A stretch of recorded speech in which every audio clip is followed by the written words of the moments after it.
जय हिंद मेरे प्यारे विद्यार्थियों। आशा करता हूँ आप सभी लोग अच्छे से होंगे। ये देखिए, मैंने लास्ट लेक्चर में मैंने आपको इलेक्ट्रोमैग्नेटिज्म या इलेक्ट्रोमैग्नेटिक इंडक्शन ये चैप्टर मैंने स्टार्ट किया था, ठीक है। तो इस पर मैंने लेक्चर लिया था, लेक्चर 1। और इस लेक्चर में मैंने आपको बताया था लेंज साहब के बारे में, माइकल फैराडे के बारे में, उनका अचीवमेंट्स के बारे में, और क्या क्या पढ़ना है सिलेबस हम लोग डिस्कस किए थे। उसके बाद मुख्य रूप से हम लोग मैग्नेटिक फ्लक्स डिस्कस किए थे और आपका फेराडे एक्सपेरिमेंट ये डिस्कस किए थे, ठीक है। और कुछ न्यूमेरिकल्स हम लोग देखे थे, बट न्यूमेरिकल्स जो हम लोगों ने कल किया था मैग्नेटिक फ्लक्स पे वो बहुत ज़्यादा नहीं था। तो इसलिए आज का जो लेक्चर होगा आपका वो टोटल न्यूमेरिकल बेस्ड है आज का लेक्चर, ठीक है। तो आज के लेक्चर में मैं आपको बताऊंगा कि किस तरह के क्वेश्चंस पूछे जाते हैं आपका एनडीए में, जेई मेंस में और अदर एंट्रेंस एग्जामिनेशंस में, ठीक है। नीट वगैरह में कैसे क्वेश्चन पूछे जाते हैं, ठीक है। तो शुरू करते हैं आज का लेक्चर। आज ये देखिए, आज के लेक्चर में मैं आपको सिर्फ बताऊंगा numerical based on Faraday laws and Lenz law, ठीक है। तो ये सारा चीज़ है। अभी आप देखो कि सबसे पहला क्वेश्चन आपका क्या है।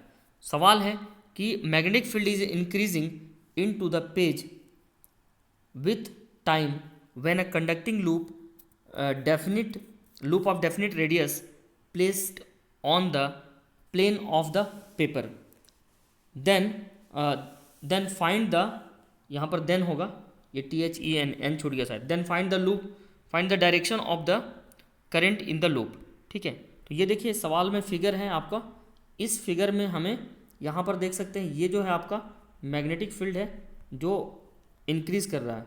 यहाँ पर अगर हम बी लिख कर ऐसे लिखते हैं तो इसका मतलब होता है कि मैग्नेटिक फील्ड इंक्रीज़ कर रहा है, और अगर हम बी लिख कर ऐसे लिखते हैं इसका मतलब होता है मैग्नेटिक फील्ड डिक्रीज़ कर रहा है। तो इस चैप्टर में कई सारे नोटेशन, सपोज ऐसे लिख कर अगर ऐसे एरो मारा हुआ है बगल में, इसका मतलब ये करंट है और करंट इंक्रीज़ कर रहा है, ठीक है। तो हमें इसे क्या करना है, यहाँ पर क्या क्या दिया हुआ देखिए, मैग्नेटिक फील्ड इज़ इंक्रीजिंग लिखा हुआ है। ये जो मैग्नेटिक फील्ड है वो इंक्रीज कर रहा है, ठीक है। Magnetic field is increasing. तो अब देखो, जैसे अगर मैग्नेटिक फील्ड इंक्रीज कर रहा है तो मैग्नेटिक फील्ड अगर इंक्रीज कर रहा है तो यहाँ पर फ्लक्स भी क्या होगा। यहाँ पर देखो फ्लक्स की फॉर्मूला क्या होते हैं, बी ए इंटू कॉस थीटा, ये होता है फ्लक्स। तो ये मैग्नेटिक फील्ड जो है ये आपका इंक्रीज कर रहा है, ठीक है। तो आपसे क्या पूछ रहा है कि then find the direction of the current in the loop. तो कैसे निकलेगा, यहाँ पर देखिए, as the flux is increasing inside the current inside then the current in the loop also. क्योंकि देखिए क्यों फ्लक्स इंक्रीज कर रहा है, क्योंकि फाई इक्वल्स टू होता है आपका बी ए इंटू कॉस थीटा। तो हम लोगों ने लास्ट लेक्चर में हम लोगों ने देखा था कि कितने कारणों से फ्लक्स चेंज होता है। अगर बी चेंज होगा तो भी फ्लक्स चेंज होगा, अगर एरिया चेंज होगा तो भी फ्लक्स चेंज होगा, अगर ये जो थीटा है angle between area vector and magnetic field, अगर ये चेंज होगा तो भी आपका फ्लक्स क्या होगा, चेंज होगा। तो चूंकि यहाँ पर देखो बी इंक्रीज कर रहा है, तो बी इंक्रीज कर रहा है इसका मतलब फ्लक्स क्या हो रहा है, चेंज हो रहा है। और अगर फ्लक्स चेंज होगा तो according to Faraday law of electromagnetic induction E equal to क्या होता है, D phi by D t होता है, ठीक है ना। या फिर कह लो minus N into d phi by D T, ये होता है आपका। तो according to that E M F generate होगा, ई एम एफ जनरेट होगा तो करंट डेवलप होगा। तो as the flux increasing inside the current in the loop current as the flux is increasing inside, चूँकि अंदर में flux क्या हो रहा है, इंक्रीज हो रहा है, then the current in the loop will be such that it will opposing the increase in magnetic field, that is the induced current in the loop will create such a magnetic field which is directed outward, ठीक है। तो ये सारा point है आपका। thus the direction of the current will be anti clockwise। इसका मतलब जो डायरेक्शन होगा करंट का, हमें यही पूछा जा रहा था कि करंट का जो डायरेक्शन होगा वो एंटी क्लॉकवाइज होगा, ठीक है। तो इसको आपको समझिए, यहाँ पर आप राइट हैंड थंब रूल भी लगा सकते हैं, ठीक है। उससे भी आपको पता चलेगा, जो कि आपको प्रीवियस चैप्टर में पढ़ना था, चैप्टर 4 में, हाँ चैप्टर 4 में पढ़ना था आपका right hand thumb rule. Next सवाल, यहाँ पर देखिए ये सवाल आपका पूरी तरह से न्यूमेरिकल बेस्ड है और कई बार एग्जाम में इस तरह के क्वेश्चन पूछ दिए जाते हैं, बट आपको एनडीए में ये इस टाइप का क्वेश्चन पूछने का बहुत कम चांस है। लेकिन मैंने इसलिए डाला है क्योंकि आपको थोड़ा सा और अच्छे से मतलब ये आपका पूरा क्लियर हो, ठीक है। तो यहाँ पर देखिए, यहाँ पर जो सवाल है आपका सवाल ये कह रहा है कि a square loop ABCD of area 20 centimetre square, एक स्क्वायर लूप है और ABCD जिसका एरिया है और उसका जो है सवाल ये है कि a square loop of area, a square loop of area कहाँ गया,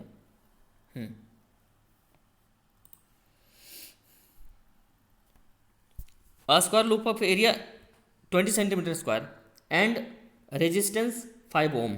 ठीक है, एक स्क्वायर लूप है ऐसा इस वाले फिगर में। ठीक है, ABCD है, A B C and D, और इसका जो रेजिस्टेंस है ABCD का वो आपका 5 ओम दिया हुआ है। ठीक है, और rotated in a magnetic field B equals to 2 tesla. तो B की वैल्यू कितनी दी हुई है, 2 टेस्ला दी हुई है। ठीक है, तो सवाल ये पूछा जा रहा है थ्रू 80 डिग्री सेंटीग्रेड। तो दो सवाल पूछा जा रहा है आपसे कि A इक्वल्स टू, मतलब एक बार क्या है कि 180 डिग्री 0.01 सेकेंड में रोटेट किया जा रहा है और एक बार 180 डिग्री 0.02 सेकेंड में रोटेट किया जा रहा है। तो पूछ रहा है कि find the magnitude of the E, मतलब EMF, E निकालना है आपको, EMF निकालना है और आपका I निकालना है करंट, और डेल Q निकालना है, मतलब चेंज इन डेल फाई होना चाहिए, यहाँ पर चेंज इन फ्लक्स होना चाहिए। ठीक है, देख लेते हैं, सॉल्यूशन से पता चल जाएगा क्या है। ठीक है, तो यहाँ पर अगर आप ध्यान से देखेंगे तो तो आपको पता चलेगा कि यहाँ पर जो S है, जैसे देखिए ये जो आपका है, let us take the area vector S। ठीक है, तो मान लेते हैं कि S जो है वो एरिया वेक्टर है और ये जो area vector perpendicular to plane of the loop inwards. तो इनवर्ड जो लूप है उसके प्लेन के परपेंडिकुलर है इनिशियली। तो यहाँ पर दो केस लिया गया है। एक देखिए यहाँ पर S is parallel to A, है ना, सॉरी B, मतलब S is parallel to B, यानी दोनों इनवर्ड हैं। और एक केस ऐसा लिया गया है कि जब S ऐसा था तो B को रोटेट, मतलब लूप को रोटेट किया गया, तो इस तरह से हो गया, यानी S is just opposite to B। ठीक है, तो ये आपका मेन आपका क्वेश्चन ये कह रहा था। अब है कि hence the initial flux passing through the loop is, तो मतलब जैसे जब आपका S जो है और B, जब ये दोनों पैरेलल होगा तो इस केस में जो फ्लक्स होगा वो कितना होगा, BA इंटू कॉस, क्योंकि थीटा क्या है यहाँ पर, दोनों पैरेलल है, तो दो चीज़ पैरेलल होता है तो थीटा 0 डिग्री होता है, तो BA कॉस 0 डिग्री। तो वही चीज़ यहाँ पर लिखा हुआ है, ये देखिए, phi equals to BS cos 0 degree. तो B की वैल्यू 2 है, 2 टेस्ला है, और एरिया कितना है 20 सेंटीमीटर स्क्वायर था, तो 20 सेंटीमीटर स्क्वायर को मीटर में कन्वर्ट कर लेंगे ऐसा यूनिट में, तो 20 इंटू 10⁻⁻4 हो जाएगा और इंटू 1 हो गया, तो ये आपका हो गया 4 इंटू 10⁻³ वेबर। ठीक है, तो ये तो आपका हो गया कि जब शुरू में ये इनिशियल था। अब केस 1 देखिए, flux is passing through the loop when it is rotated bye 180 degree. तो जब 180 डिग्री से रोटेट कर देंगे तो जो फ्लक्स मेरा मिल रहा था वो अपोजिट फ्लक्स, क्योंकि 180 डिग्री से रोटेट करेंगे मतलब क्या, S अगर ऐसे हैं तो B कैसे होगा, B इसका उल्टा होगा। तो जब ये दोनों उल्टा होगा तो एंगल कितना होगा 180 डिग्री। ठीक है, तो cos 0 1 होता है और cos 180 क्या होता है -1 होता है। तो जो वैल्यू आपका 0 पे आया था वो वैल्यू आपका यहाँ पर माइनस में सिर्फ कन्वर्ट हो जाएगा, बस यही अंतर है। ठीक है, अब यहाँ पर ये आपका देखिए, तो ये आपका निकल गया फ्लक्स, और अब हमको निकालना है क्या, तो यहाँ पर change in flux delta phi.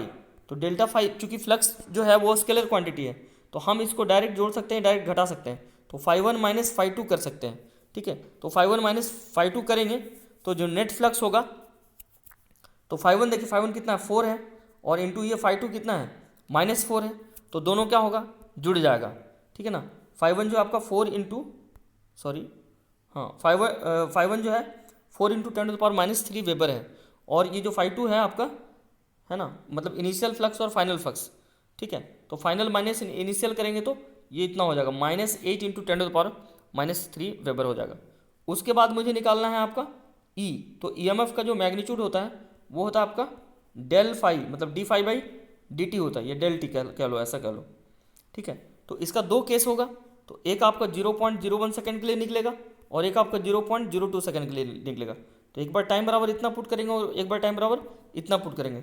और चेंज इन फ्लक्स तो आपको पता है ये फाइव कितना है, 4 इंटू 10 सॉरी -8 इंटू 10⁻³ ऐसा कुछ है ना। तो ये सारा चीज़ देखिए, तो ये आपको देखने के बाद आपको पता लग जाएगा कि यहाँ पर ये देखिए सॉल्यूशन आपका दिया हुआ है इस तरह से, थोड़ा सा मतलब कम विजिबल है, मुझे थोड़ा सा और इसको लेटर को बड़ा करना चाहिए था, बट आप इसको समझ लो, ठीक है ना। तो यहाँ पर देखिए डेल, तो यहाँ से आई, यहाँ से मेरा जैसे ई निकल गया, तो ई कितना निकल गया, ई आपका आ जाएगा 8 इंटू 10⁻³ मैग्नीट्यूड ले रहे हैं इसलिए हम प्लस ले लिए हैं, तो 0.01 इतना आ गया, ठीक है। तो आई बराबर कितना होता है, आई बराबर होता है फिर V/R कह लो, ऐसा होता है। तो V के जगह पर हो जाएगा E और R के जगह पर R हो जाएगा, ठीक है। तो रेजिस्टेंस, ठीक है, रेजिस्टेंस कितना दिया हुआ, 5 ओम रेजिस्टेंस दिया हुआ था क्वेश्चन में। तो यहाँ पर देखिए क्वेश्चन में देखिए 5 ओम रेजिस्टेंस यहाँ पर मेंशन है, ठीक है। तो हम आई निकालने के लिए क्या करेंगे, ई तो हम निकाल चुके थे और डिवाइडेड बाई क्या कर देंगे, आर कर देंगे। तो ई का जितना वैल्यू निकला था और उसको आर से डिवाइड कर दो, तो ये आपका निकल गया 0.16 एम्पियर यहाँ पर निकल गया, ठीक है। उसके बाद उसी तरह से डेल क्यू निकाल देंगे, ठीक है। तो डेल क्यू होता है, जैसे आई इक्वल्स टू क्या होता है, आई इक्वल्स टू होता है डेल क्यू, ये फाइव मत समझना आप, दिस इज डेल क्यू मतलब change in charge by del t. तो हम लोग जानते हैं I equals to d q by D t होता है या del q by del t होता है। तो मुझे क्या निकालना है, डेल क्यू निकालना है। तो अगर हम डेल क्यू निकालना चाहते हैं तो डेल क्यू इक्वल्स टू क्या हो जाएगा, आई इंटू डेल टी हो जाएगा, ठीक है ना। तो यहाँ से हम निकाल लेंगे, आपको इस फॉर्मूला का यूज़ करके निकाल लेंगे, तो इतना आ गया। अब ये तो हो गया ए का, बी के लिए भी उसी तरह निकाल लेंगे, डेल टी इक्वल्स टू जब 0.02 सेकंड होगा तो सिमिलरली हो गया, है ना। तो यहाँ पर देखिए नोट में ये देखना है आपको कि time travel delta T in part B is 2 times, यहाँ पर LIMES दिख रहा है तो एक्चुअल में ये टाइम्स है ना, L के जगह पर T आप समझो, ये times 2 times the interval in the part A, है ना। मतलब कहने का ये मतलब है कि हम यहाँ पर देखिए, यहाँ पर जो आपका डेल क्यू निकला है और यहाँ पर जो डेल क्यू निकला है, ये दोनों डेल क्यू सेम निकला है, लेकिन यहाँ पर जो आई की वैल्यू अगर देखोगे तो यहाँ पर देखिए 0.16 एम्पियर निकला और यहाँ पर 0.08 एम्पियर निकला है, ठीक है। तो यहाँ पर ये जो वैल्यू है ए में, मतलब 0.01 सेकंड में जो करंट जा रही है 0.02 सेकंड वाले करंट से सीधा क्या है, डबल है, यही कहना चाह रहा है। तो ये आपका था क्वेश्चन नंबर 2 शायद, ठीक है। अब आते हैं क्वेश्चन नंबर 3 में।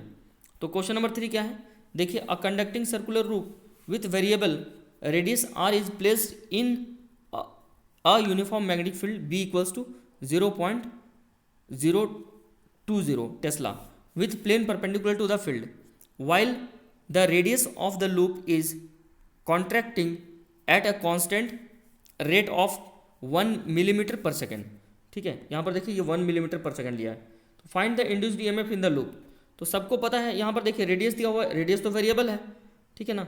गिवन क्या आपका रेडियस है और रेडियस जो है आर है और आर वेरिएबल है और बी की वैल्यू कितनी हुई है 0.020 टेस्ला, ठीक है। तो इंड्यूस्ड ईएमएफ जो होता है E इक्वल्स टू d∅/dt होता है। तो फाइव के जगह पर कितना आ जाएगा, ईएमएफ जो होता है E इक्वल्स टू d∅/dt ये होता है आपका। तो फाइव के जगह पर हम B इंटू ए लिख सकते हैं, B into A by dt ऐसा लिख सकते हैं, ठीक है। तो अब यहाँ पर हम यहाँ पर क्या करेंगे, ये वाला इस स्टेप के बाद आप ये स्टेप देख लो, ठीक है। तो हम क्या करेंगे, बी के जगह पर आपका हो गया डी, मतलब ये आपका हो गया 2πr, मतलब इसको हम लिख सकते हैं बी इंटू ए को, तो बी को तो बी रहने दिए और ए को क्या लिख सकते हैं, ए को लिख सकते हैं 2 into pi into R into D R by D T, ठीक है। क्यों ऐसा लिखा गया है आप ये समझिए, ठीक है। यहाँ पर देखिए जो फाई इक्वल्स टू होता है आपका बी इंटू ए, ये होता है बी ए कॉस 0 डिग्री होगा यहाँ पर। तो d∅/dt निकालना है, तो d∅/dt होगा तो d of b by dt हो जाएगा। तो यहाँ पर देखिए b आ जाएगा बाहर और डिफ्रेंसिएशन किसका होगा, एरिया का होगा, ठीक है। तो एरिया की वैल्यू आप कितना लिखोगे, पाई r स्क्वायर लिखोगे, तो पाई तो कांस्टेंट है तो पाई बाहर आ जाएगा। तो पाई अगर बाहर आ जाएगा तो मुझे निकालना है D A by D T. ठीक है, तो D A by D T, तो बी तो पहले से था मेरा, तो पाई आ गया बाहर और अंदर बी भी बाहर है, कांस्टेंट है, ये दोनों कांस्टेंट है। अंदर क्या बचा, D R square by D T. तो देखिए यहाँ पर आर स्क्वायर का जो डिफ्रेंसिएशन है ये होता है pi into B into R square का डिफरेंस हो जाएगा 2r into D R by D T. तो यहाँ पर देखिए सॉल्यूशन में आपका डायरेक्ट लिख दिया गया है, तो आप कंफ्यूज मत करना, यहाँ पर देखिए ये डायरेक्ट लिखा गया है। ठीक है, तो यहाँ से आपका अब देखिए पाई का वैल्यू पता है, बी का वैल्यू पता है, आर का पता है। ठीक है, और D R by D T भी आपको दिया हुआ है यहाँ पर, D R by D T.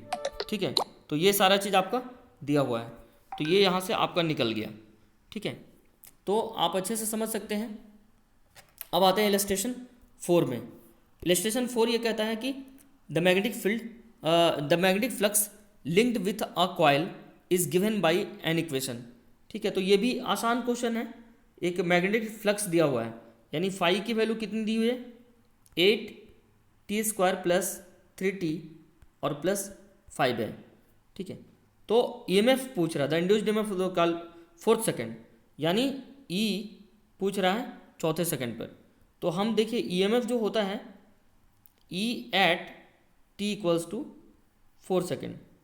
ठीक है, ऐसा करेंगे तो ईएमएफ क्या होता है, D phi by D t होता है।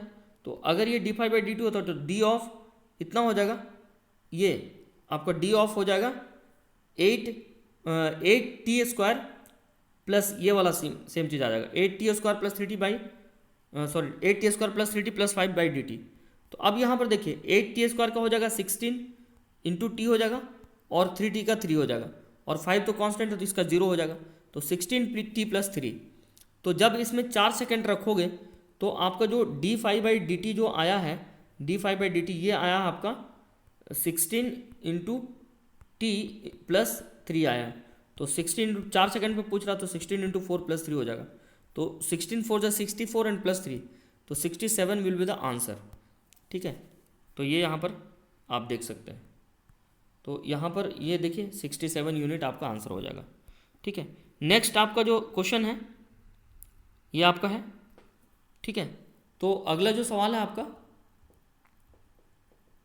अगला सवाल ये है कि a coil having an area is placed, a coil having an area, यहाँ पे कुछ मिसिंग है, शायद एरिया के बारे में कुछ होना चाहिए। चलो ठीक है, देखते हैं। Is placed in a magnetic field which changes from B0 to 4B0। ठीक है, B0 टू 4B0, यानी मैग्नेटिक फील्ड क्या हो रहा है, चेंज हो रहा है in the time interval t। B0 से 4B0 जाने तक t टाइम लग रहा है। बोल रहा then EMF induced in the coil will be. ठीक है, तो ये भी देखिए आपका 4 ऑप्शन दिया हुआ है और ये भी आपका आसानी से बनेगा। हम जानते हैं कि E इक्वल्स टू क्या होता है, minus d phi by D t होता है, तो minus d phi by D t करेंगे तो डी फाई यानी डेल्टा फाई, तो डेल्टा फाई यानी चेंज इन फाई कितना है, डी टी तो ऑलरेडी टी दिया हुआ है और चेंज इन फाई कितना है, तो इनिशियल आपका इतना था और फाइनल आपका इतना था। ठीक है, तो चेंज इन फाई अगर डेल्टा फाई की यानी डी फाई की अगर बात करेंगे तो डी फाई कितना होगा 4B0 और minus B0, final minus initial, तो ये हो जाएगा 3 इंटू B0। ठीक है, तो देखिए यहाँ पर E की वैल्यू जो दिया हुआ आपका minus d phi by D T, तो हम इसको ऐसा लिख सकते हैं माइनस ऑफ डी ऑफ और इसके जगह पर आ जाएगा B इंटू ए। ठीक है, तो एरिया को A0 मान लो। तो यहाँ पर देखिए ये जो क्वेश्चन में यहाँ पर छूट गया शायद, एरिया और ईज के बीच में यहाँ पर A0 आप मेंशन कर लीजिए। ठीक है, मतलब ऐसा होना चाहिए, ऐसे अगर हम इसको पढ़ेंगे, a coil having an area A0, ठीक है, is placed in a magnetic field, ऐसे है। ठीक है, तो यहाँ पर आप देख लीजिए डेल फाई आपने निकाल लिया, डेल फाई निकाल लिया तो B इंटू ए है आपका, तो B के जगह पर हो जाएगा आपका मैग्नेटिक फील्ड चेंज हो रहा है। एरिया के बारे में, एरिया तो चेंज नहीं हो रहा है, यहाँ पर मैग्नेटिक फील्ड चेंज हो रहा है और टाइम बोल रहा है कि t सेकेंड में आपको निकालना है। ठीक है, तो फाइनली आपका ये आंसर हो जाएगा -3B0 A0 बाई टी। ठीक है, यानी आपका option A is the correct option, यहाँ माइनस छूट गया ऑप्शन में। ठीक है, तो ये सारा चीज़ है। अब देखो इलस्ट्रेशन 6, तो इन अ कॉइल, क्वेश्चन नंबर 6 क्या कर रही है कि इन अ कॉइल ऑफ एरिया, इसमें भी शायद कुछ छूट गया है, एरिया छूट छूट गया शायद इसमें भी, ठीक है। तो यहाँ पर भी देख लेना, एरिया मान लेते कुछ भी, ए नॉट मान लो। In a coil of area A nought and 10 turns, ठीक है, with magnetic field directed perpendicular to the plane is changing the rate of gauss per second, the resistance of the coil is 20 ohm, the current in the coil will be, ठीक है। तो current निकालना है। तो ये सवाल मैं आपको आपके ऊपर छोड़ रहा हूँ, ठीक है। आप चाहो तो इसको करो, और अगर बनेगा तो आप डाउट में पूछ लेना, ठीक है। मैं आपको कमेंट बॉक्स में पूछ सकता हूँ, क्योंकि ये सवाल मिसिंग है शायद, यहाँ पर कुछ मुझे लग रहा है मिसिंग है, तो इसलिए मैं इसको स्किप कर रहा हूँ, ठीक है। तो इसको छोड़ दीजिए, आप आगे बढ़ सकते हैं या आप खुद से ट्राई करके देखो। नेक्स्ट सवाल देखते हैं क्या है, इलस्ट्रेशन 7। देखो ये जो सवाल है ये आपका पूरी तरह से थ्योरेटिकल सवाल है। According to Faraday law of electromagnetic induction, तो फैराडे लॉ का इलेक्ट्रोमैग्नेटिक इंडक्शन के हिसाब से ऑप्शन ए में है, the direction of the induced current is such that it opposes the cause producing it. तो ये तो होगा नहीं, ये तो आपका लेंस लॉ है, ठीक है। तो उसी तरह से आपका ऑप्शन बी है आपका, the magnitude of induced EMF produced in a coil is directly proportional to the rate of change of the magnetic flux. तो यानी ऑप्शन बी जो है वो सही लग रहा है, ठीक है। क्योंकि फैराडे लॉ क्या कहती है, फैराडे लॉ ये कहती है कि जो ईएमएफ जनरेट होता है वो होता है आपका d phi by D t, इसके वो डायरेक्टली प्रोपोर्शनल होता है। तो ये कहता है फैराडे लॉ, ठीक है। नंबर सी में क्या है कि the direction of induced EMF is such that it opposes the cause. तो देखिए ये भी गलत है, सी भी गलत है, ए भी गलत है, यानी ए सी डी तीनों क्या है, गलत है। तो सही ऑप्शन कौन सा है, बी। तो ये पूरी तरह से लॉ पे बेस्ड था, ये क्वेश्चन इसलिए डाला गया ताकि आपको लॉ याद हो सके, ठीक है। जो अगला सवाल है आपका, नेक्स्ट सवाल आपका क्वेश्चन नंबर 8। अ सोलेनाइड, एक सोलेनाइड लिया गया है, इज 1.5 मीटर लॉन्ग। एक सोलेनाइड है इस तरह का, ठीक है, और इसकी जो लंबाई है वो आपका 1.5 मीटर ऐसा कुछ है। And it's inner diameter is, इसका इनर डायमीटर आपका 4 सेंटीमीटर। तो रेडियस इसका कितना हो जाएगा, डायमीटर का आधा रेडियस होता है 2 सेंटीमीटर हो जाएगा, यानी रेडियस हो जाएगा 2 × 10⁻³ मीटर, इतना हो जाएगा, ठीक है। अब बोल रहा है कि it has 3 layers of windings of 1000 turns each and carries a current of 2 ampere, a current of 2 ampere. तो पूछ क्या रहा है, the magnetic flux for a the magnetic flux पूछ रहा है, the magnetic flux for a cross section of the solenoid is nearly, ठीक है। तो यहाँ पर देखिए आपको मैं बता रहा हूँ, आपने प्रीवियस क्लास में पढ़ा होगा, चैप्टर 4 में शायद पढ़े होंगे आप, फाई इक्वल्स टू ऐसा होता है μ0 × n × I × a। तो इस तरह से आप इस फॉर्मूला से ये सवाल बनेगा, ठीक है। तो μ0 जो होता है इसकी वैल्यू होती है 4 पाई × 10⁻⁻⁷, ये होता है μ0 का वैल्यू। n आपका नंबर ऑफ टर्न्स होता है, जो कि आपका कितना दिया हुआ है, नंबर ऑफ वाइंडिंग टर्न्स आपका 1000 दिया हुआ है, ठीक है। Number of turns 1000, each turns carries A current of 2 ampere. तो आई की वैल्यू भी दी है आपका, ठीक है। तो इसको आप इस तरह से सॉल्व करना। तो यहाँ पर देखिए, यहाँ पर μ0 × n × I × a। तो यहाँ पर आपको थोड़ा सा ये सोचना पड़ेगा, यहाँ पर n की वैल्यू पूछी गई है और n इक्वल्स टू होता है आपका कैपिटल N/L, ठीक है। तो यहाँ पर देखो, यहाँ कंफ्यूज मत करना, ये जो 1000 टर्न्स है, ठीक है, ये जो 1000 टर्न्स है ये एक्चुअल में आपका स्मॉल n नहीं है, ये आपका कैपिटल N दिया हुआ है। स्मॉल n जो है N/L निकलेगा, तो यहाँ पर हो जाएगा 1000 बटा L की वैल्यू कितनी है 1.5, ऐसा कुछ होगा, ठीक है। तो ये आप समझ लो, तो इसको सॉल्व करके निकालिएगा, यहाँ पर इस तरह से आपका आएगा आंसर। यहाँ पर देखिए, यहाँ पर ये जो सॉल्यूशन मैंने दिया आपको, इसमें कुछ कन्फ्यूजिंग है। इसमें कन्फ्यूजिंग क्या है, ये जो 3000 है यहाँ पर मेरे ख्याल से 1000 होना चाहिए। तो ये आप देख लेना, क्योंकि नंबर ऑफ वाइंडिंग्स टर्न्स दिया हुआ है, each and carries a current of, ठीक है। हाँ सही है, नहीं सही नहीं है, ये 3000 सही लिया है, मैं ही गलत बोल रहा था। क्यों सही लिया ये देखो, यहाँ पर लिखा है इट हैज़ 3 लेयर्स, मतलब कोई भी इस तरह से आपका ये, अब इसके ऊपर हम कॉइल वाइंडिंग कर रहे हैं, तो पहला टर्न मैंने दिया, फिर दूसरा टर्न दिया, फिर आपको तीसरा टर्न दिया, ठीक है, तो 3 टर्न्स दिया है। तो एक 1.5 मीटर में 1000 टर्न्स है और उसको हम 3 टाइम्स किए हैं तो 3000 टर्न्स हो जाएगा। तो ये जो होगा आपका 3000 जो होगा ये आपका होगा कैपिटल एन की वैल्यू, और अगर डिवाइडेड बाई एल करेंगे तो निकल जाएगा आपका स्मॉल एन की वैल्यू। तो आप याद रखें कि इस फॉर्मूला में आपको स्मॉल एन की वैल्यू पुट करनी है, ठीक है, ये सारा चीज़। नेक्स्ट क्वेश्चन जो है आपका, Faraday laws are consequence of, तो फैराडे लॉ मतलब किस पे बेस्ड है, एनर्जी पे बेस्ड है। Option A is energy, option B is energy and magnetic field, option C is charge and option D is magnetic field. तो आपको मैं बता दूं कि जो फैराडे लॉज होता है वो आपका एनर्जी पे बेस्ड होता है, ठीक है। तो ये आपका this is conservation of law of conservation of energy पे बेस्ड होता है।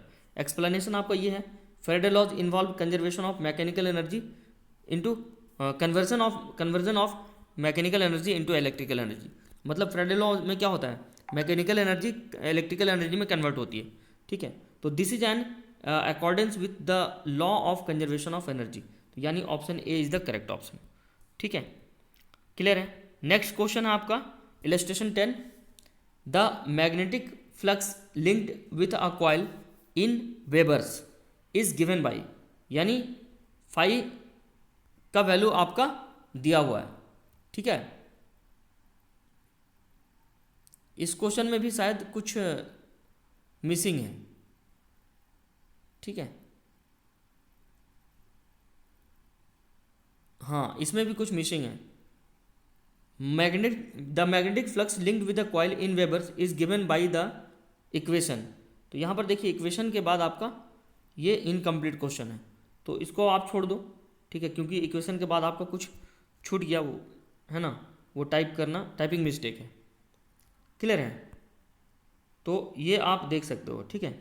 तो यहाँ पर आप ये देख लीजिए, इस तरह से आपका है आपका, ठीक है। अब देखिए नेक्स्ट सवाल इलस्ट्रेशन 11 के लिए।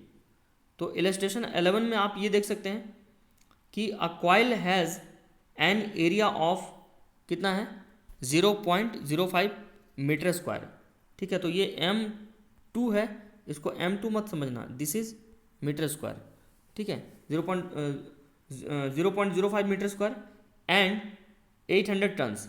It is placed perpendicularly in a magnetic field of a strength of 4 into 10 to the power 5, है ना, इतना है 4 into 10 to the power 5 weber per meter square, and it is rotated through in 0.01 second. The average EMF induced in the coil is, ठीक है। तो average EMF जो होगा coil में वो कितना होगा। तो ये भी आपका थ्योरी बेस्ड क्वेश्चन है। हम जानते हैं कि ई की जो वैल्यू होती है वो होती है आपका minus of d phi upon d T, ये वैल्यू होती है ई की, ठीक है। तो यहाँ से हम यहाँ पर कैसे करेंगे, ठीक है। और यहाँ पर एक और फार्मूला होता है, ये प्रीवियस चैप्टर में हम लोगों ने पढ़ा था एक और फार्मूला, ठीक है। तो एक और फार्मूला में हम लोग देखे थे ई का एक और अलग फार्मूला हम लोग पढ़े थे। ई इक्वल्स टू होता था minus of N B into A into cos theta 2 minus cos theta 1, ये होता था formula, and whole divided by delta t, ये भी होता था, ठीक है। तो कुछ नहीं, ये डी फाई के जगह पर इतना आ रहा है, ठीक है। तो ये एक नया तरह का सवाल है, आप इस सवाल को आप ऐसे समझ सकते हैं, ठीक है। तो ये यहाँ पर देखिए ये फार्मूला है। इसके पहले वाले क्वेश्चन में मैं आपको बता दूं कि इसके पहले वाले क्वेश्चन में आपको यहाँ पर ये जो इक्वेशन, यहाँ पर जो इक्वेशन छूट गया है यहाँ पर इस पॉइंट पर, ठीक है। तो यहाँ पर आप एक काम करो, इस वाले के जगह पर आप ये पुट करना, ये देखो यहाँ पर सॉल्यूशन से पता चल रहा है 3t square plus 4t plus 9। तो इस तरह का सवाल मैंने आपको पहले करा दिया है, ठीक है। इस टाइप का जो क्वेश्चन है ये मैं आपको पहले ऑलरेडी करा चुका हूँ। तो अभी देखो ये उसी टाइप का सेम टाइप का है। तो अब आगे बढ़ते हैं। मैंने गलती किया थोड़ा सा, 11 नंबर बताते बताते मैं 10 नंबर पे आ गया, बट कोई नहीं, ठीक है। ये देखिए, तो यहाँ पर देखिए ये जो सवाल है आपका, ये अलग टाइप का फॉर्मूला है। आपको मैं बता दूं कि इतना मतलब इस टाइप का क्वेश्चंस आपके एग्जाम में पूछा जा सकता है, ठीक है। तो ये आपका सबका वैल्यू पुट करेंगे, हमारे पास सारा वैल्यूज अवेलेबल है, ठीक है। ये देखिए आपका N B A cos theta 2 minus cos theta 1, तो एन के जगह पर 800 हो गया और बी के जगह पर 4 इंटू 10⁻⁻5, ये वेबर पर मीटर स्क्वायर ये दिया हुआ है आपका, 800 टन कैपिटल एन दिया हुआ है। एरिया दिया हुआ आपका 0.05 मीटर स्क्वायर, एंड यहाँ पर देखिए it is rotated through in 0.01 second, ठीक है। तो यहाँ पर भी शायद कुछ छोटा है, it is rotated through 90 degree होना चाहिए, ठीक है। तो 0 डिग्री से 90 डिग्री लिया है, तो यानी इनिशियल मेरा 0 था और फाइनल मेरा 90 है। तो हम जो सब्ट्रैक्ट करते हैं कॉस थीटा 2 माइनस थीटा 1 लेते हैं, तो 90 डिग्री जो होगा वो थीटा 2 होगा और थीटा 1 की जगह पर हम 0 डिग्री पुट करेंगे, ठीक है। तो ये सारा चीज़, तो आप इसको अच्छे से सॉल्व करिए। नेक्स्ट जो है आपका, ठीक है, अगला सवाल है आपका the magnetic field the magnetic flux linked with the vector area in uniform magnetic field is, ठीक है। तो ये यहाँ पर आप देख सकते हैं कि जो मैग्नेटिक फ्लक्स होता है उसके बारे में आपसे पूछा गया है, ठीक है। तो मैग्नेटिक फ्लक्स जो होता है, फाई जो होता है वो होता है B into A into cos theta, ये होता है। तो यहाँ पर देखिए with a vector area in a uniform magnetic field is, तो इसकी वैल्यू कितनी हो जाएगी, बी क्रॉस सॉरी ये बी क्रॉस ए तो होगा नहीं, जब भी होता है तो बी डॉट ए होता है, ठीक है।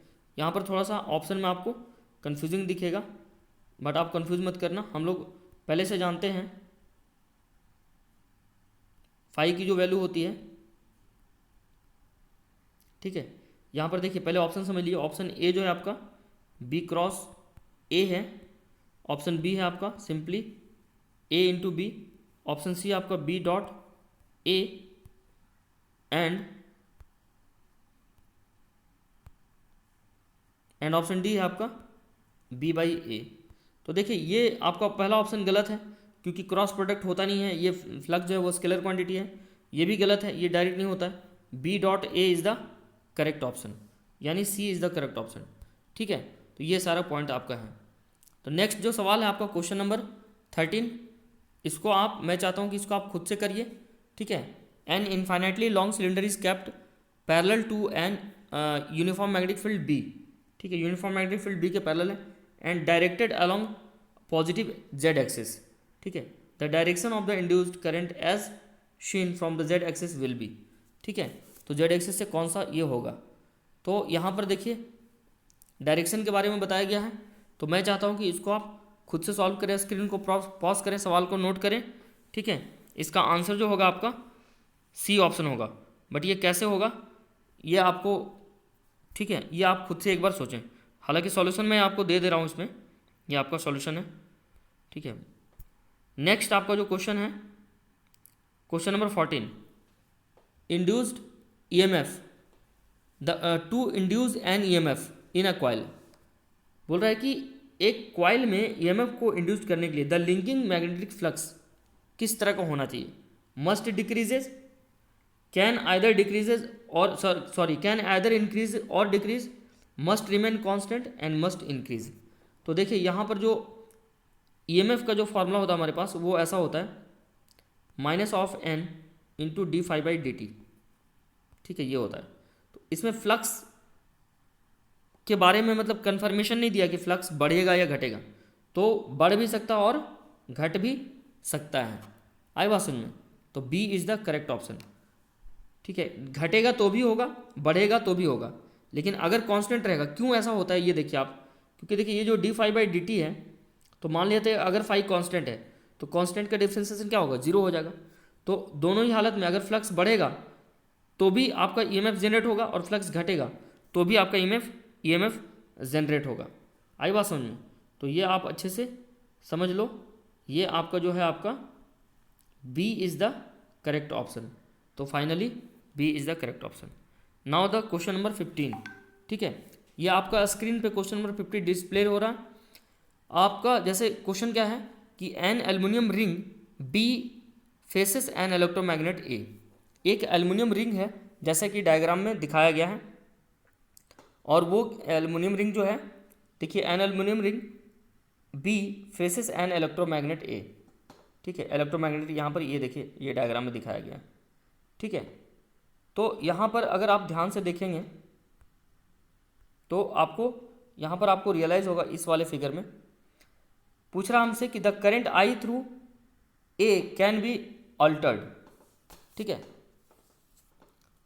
तो यहाँ पर ये देखिए सॉल्यूशन आपका यहाँ पर दिया हुआ है कि ये आपका ऑब्जर्वर है, ठीक है, और ये इधर जा रहा है, तो करंट किस तरह से होगा?